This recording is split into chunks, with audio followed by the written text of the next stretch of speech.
এই যে শুনুন, সিরিয়াস কথার ভিতরে আশি করবেন না, তাহলে কিন্তু আমার মেজাজ গরম হবে।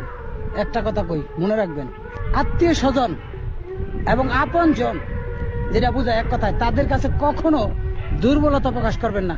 যে আমার কাছে তো চেহা নাই, আমি তো এখন সমস্যায় ফিরে রয়েছি, বক্কর সকর ইটা যদি কই, তাহলে কিন্তু মনে করেন যে হ্যাঁ, আপনার কাছ থেকে সরিয়ে দেবো। এটি মানে আপনার অসতর্কতা কইবেন, আর হ্যাঁ মনে করবো এই তো বান আমার কাছে টেহা চাইব।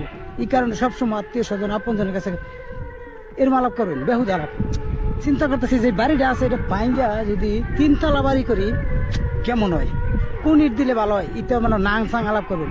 মানে ওই অনেক জমিটা ব্যস্ত থাকবেন, এটা রেখে দিতাম নাকি, মানে এরম এরম আলাপ করবেন, তাকে মাথা হ্যাং করে নেবেন, ঠিক আছে? তখন যদি কোনো সময় বিপদেও পড়েন, দেখবেন টেহা যাবে, টেহা গুট গুড়াই দিয়ে দিব।